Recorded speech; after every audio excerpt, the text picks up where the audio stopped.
கன்னியாகுமரி மாவட்டம் குடித்துறையில் பாஜக நிர்வாகிகளை சந்தித்த பின்னர் செய்தியாளர்களிடம் பேசிய மத்திய அமைச்சர் பிரகலாத் ஜோஷி, திமுக தலைவர் முதலமைச்சர் மு க ஸ்டாலின் தனது மகனை குறித்து மட்டுமே கவலைப்படுவதாக குற்றம் சாட்டினார்.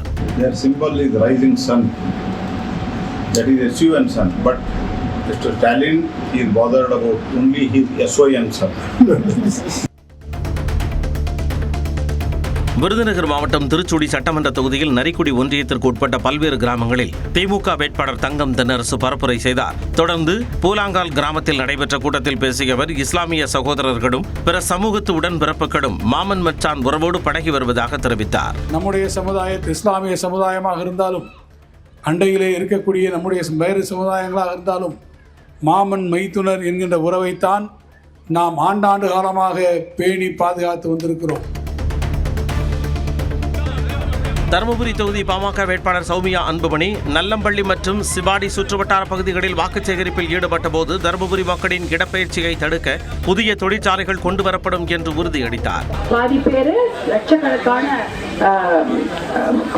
குடும்ப உறுப்பினர்கள் வெளி மாவட்டங்களில் வெளி மாநிலங்களில் வேலை செய்து கொண்டிருக்கிறார்கள். அவங்கெல்லாம் தருமபுரிக்கு கொண்டு வர வேண்டும். அவங்கெல்லாம் தருமபுரியில அவங்க ஊர் சொந்த மண்ணில் வேலை செய்ய வேண்டும் என்றால் தொழிற்சாலைகளை உருவாக்க வேண்டும். கோவை கவுண்டம்பாளையம் தொகுதி அதிமுக வேட்பாளர் PRG அருண்குமாரை ஆதரித்து காலப்பட்டி பகுதியில் நடிகர் மற்றும் இயக்குனர் ரவிமரியா வாக்குச் சேகரிப்பில் ஈடுபட்டார். ஒவ்வொரு பெண்களுக்கும் குலவிளக்கு திட்டத்திற்கு எவ்வளவு கொடுக்க போறாரு ஒண்ணுமே தெரியல. வாக்குறுதியை சொல்லி ஒரு மாசம் ஆச்சு, இன்னும் சென்றடையில. நோட்டீஸ் தான் கொடுத்தீங்களா? 2000 ரூபாய் சொல்லுங்க. ராமநாதபுரம் தொகுதி திமுக வேட்பாளர் காதர் பாஷா முத்துராமலிங்கம் சீதக்காதி நகர் மற்றும் பால்கரை உள்ளிட்ட பல்வேறு கிராமங்களில் தீவிர வாக்குச் சேகரிப்பில் ஈடுபட்டார். அப்போது பேசிய அவர், திமுக தேர்தல் வாக்குறுதிகளை எடுத்துக் கூறி உதயசூரியன் சின்னத்திற்கு ஆதரவு திரட்டினார். தஞ்சாவூர் தொகுதியில் பாஜக சார்பில் போட்டியிட வாய்ப்பு மறுக்கப்பட்ட நிலையில் சுயேட்சையாக களமிறங்கியுள்ள முன்னாள் பாஜக துணைத் தலைவர் முரளிதரன் தீவிர வாக்குச் சேகரிப்பில் ஈடுபட்டார். அப்பொழுது நியூஸ் 18ற்கு பேட்டியளித்தவர் மீண்டும் பாஜகவில் இணைவது குறித்து தேர்தலுக்கு பிறகு அறிவிப்பதாக கூறினார். டெல்லியிலிருந்து என்னுடைய பெயர், என்னுடைய நம்பர் இன்னும் நீக்கப்படவில்லை. அப்போ எனக்கு இன்னொரு வாய்ப்பு இருக்குது பரிசீலனைக்கு. இந்த முடிவுகள்லாம் என்னுடைய தேர்தலுக்கு பின்னாடி தான் நான் சொல்ல முடியும். கடன் அதிகரித்துள்ளது குறித்து முதலமைச்சர் தெளிவான விளக்கம் அளிக்க வேண்டும் என நடிகர் சரத்குமார் வலியுறுத்தியுள்ளார். சாத்தூர் தொகுதியில் போட்டியிடும் பாஜக மாநில தலைவர் நயினா நாகேந்திரனை ஆதரித்து அவர் பரப்புரை மேற்கொண்டார். இந்த 5 ஆண்டுகளில் 10.7 லட்சம் கோடி கடன் தமிழகத்தில் வந்திருக்கிறது என்று சொன்னால், அந்த மிகைப்பட்ட அந்த 5 லட்சம் கோடியை எங்கு செலவழித்தார்கள், எப்படி செலவழித்தார்கள், யாருக்காக செலவழித்தார்கள், எந்த திட்டத்திற்காக செலவழித்தார்கள் என்பதை அவர்கள் நமக்கு சொல்ல வேண்டிய கட்டாயம் இருக்கிறது. 1.5 லட்சம் பணியிடங்களை இளைஞர்களுக்கு வழங்கி அவர்களை சந்தோஷப்படுத்துவேன் என கூறும் முதலமைச்சர் கடந்த 5 ஆண்டுகளாக ஏன் வழங்கவில்லை என அதிமுக கொள்கை பரப்பு துணை செயலாளர் நடிகை விந்தியா கேள்வி எழுப்பியுள்ளார். சேலம் தெற்கு சட்டமன்ற தொகுதி அதிமுக வேட்பாளர் ஜே வினோத்தை ஆதரித்து அவர் பரப்புரை மேற்கொண்டார். ஸ்டாலின் சொல்றார், அவர் ஆட்சிக்கு வந்தா 1.5 லட்சம் பேருக்கு, இளைஞர்களுக்கு காலியா இருக்கிற அரசு வேலையை கொடுத்து சந்தோஷப்படுத்துவாரா? 5 வருஷமா ஸ்டாலின் தானே ஆட்சியில இருந்தாரு.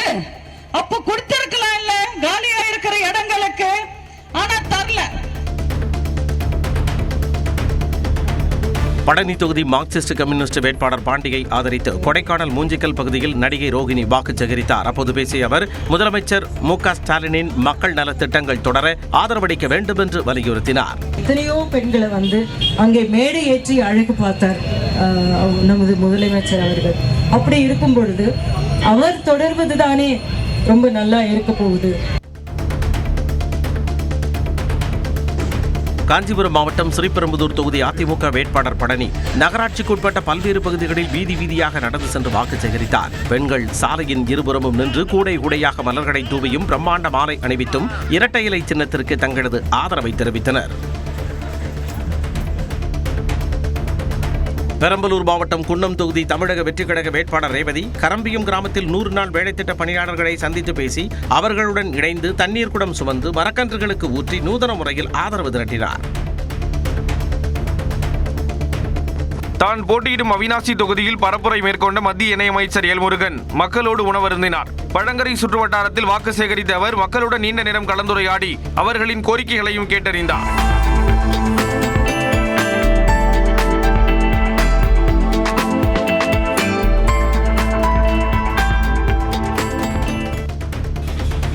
அருப்புக்கோட்டை தொகுதியில் போட்டியிடும் அமைச்சர் KKSSR ராமச்சந்திரனுக்கு ஆதரவாக அவரது மகன் மற்றும் பேரன் வீடு வீடாக சென்று பரப்புரை செய்தனர். திமுக ஆட்சியின் சாதனைகளை விளக்கி தீவிர வாக்கு சேகரிப்பில் ஈடுபட்டனர்.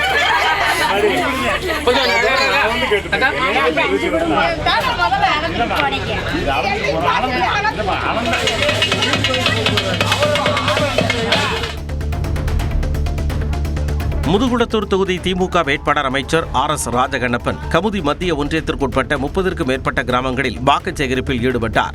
அப்பொழுது பேசிய அவர் 2819 ரூபாய் கோடி மதிப்பிலான கூட்டு குடிநீர் திட்ட பணிகள் முடிவடையும் தருவாயில் உள்ளதாகவும் விரைவில் ஒவ்வொரு வீட்டிற்கும் குடிநீர் இணைப்பு வழங்கப்படும் என்றும் உறுதியளித்து உதயசூரியன் சின்னத்திற்கு ஆதரவு திரட்டினார். சென்னை மதுரவாயிலில் திமுக வேட்பாளர் காரப்பாக்கம் கணபதிக்கு 5000 சாக்லேட்டுகளால் கட்டப்பட்ட ராட்சத மாலை கிரேன் மூலம் அணிவிக்கப்பட்டது. அதேபோல் சிலம்பம் சுற்றியும் தீப்பந்த சாகசங்கள் செய்தும் உற்சாக வரவேற்பளிக்கப்பட்டது.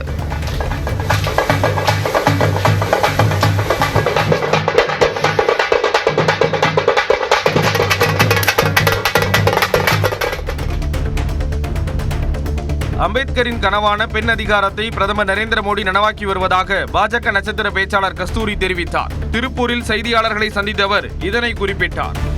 அண்ணல் B.R. அம்பேத்கர் அவர்கள் சொன்னாங்க, எந்த ஒரு சமூகத்தின் உயர்வும் எந்த ஒரு சமூகத்தின் மேன்மையும் அந்த சமூகத்தின் பெண்களின் வலிமையும் உயர்வையும் பார்த்தே கணக்கீடுபடுகிறது, அளவிடப்படுகிறது அப்படின்னு சொல்றாரு. அந்த தீர்க்கதரிசியுடைய அந்த கனவை இன்னைக்கு பிரதமர் மோடி அவர்கள் நிறைவேற்ற முயற்சிகள் அனைத்தையும் எடுத்துவிட்டார். பாஜகவுடன் கூட்டணி வைத்ததன் மூலம் அதிமுக காணாமல் போகும் கட்சியாக மாறிவிட்டதாக நடிகர் போஸ் வெங்கட் விமர்சித்துள்ளார். திண்டிவனத்தில் விசிக சார்பில் போட்டியிடும் வன்னியரசுவை ஆதரித்து அவர் பரப்புரை மேற்கொண்டார். அவர்கள் இதுவரைக்கும் சொன்ன எதையுமே செஞ்சதில்லை. இன்னும் சொல்ல போனால் அவருடைய முதல்வர் வேட்பாளர் எடப்பாடி பழனிசாமி அவர்கள் இதுவரையில் மக்களால் தேர்ந்தெடுக்கப்பட்டு முதல்வர் ஆனது இல்லை. புதுக்கோட்டை பாஜக வேட்பாளர் ராமச்சந்திரனை ஆதரித்து நடிகை நமிதா தீவிர வாக்கு சேகரிப்பில் ஈடுபட்டார். கீழ ராஜவீதி வழியாக திறந்தபடி வாகனத்தில் சென்ற அவர் வாக்கை பணத்திற்கு விற்க வேண்டாம் என பொதுமக்களிடம் வேண்டுகோள் விடுத்தார். நமிதாவுடன் அவரது கணவர் மற்றும் குழந்தையும் பிரச்சார வாகனத்தில் வந்திருந்தது குறிப்பிடத்தக்கது. சென்னை சென்ட்ரல் ரயில் நிலையத்தில் 52 லட்சம் ரூபாய் மதிப்புள்ள தங்க கட்டிகள் மற்றும் ரொக்கம் பறிமுதல் செய்யப்பட்டன. தேர்தலை முன்னிட்டு பாதுகாப்பு பணியில் ஈடுபட்டிருந்த RPF அதிகாரிகள் ரயில் நிலையத்தில் சோதனை செய்தனர். அப்போது சேலம் மாவட்டத்தைச் சேர்ந்த 43 வயதான பத்மநாபன் ஜெயராஜ் என்பவரிடம் சோதனை செய்தபோது 289 கிராம் எடையுள்ள 4 தங்க கட்டிகள் மற்றும் 7.5 லட்சம் ரொக்கம் உரிய ஆவணங்கள் இல்லாததால் பறிமுதல் செய்யப்பட்டது.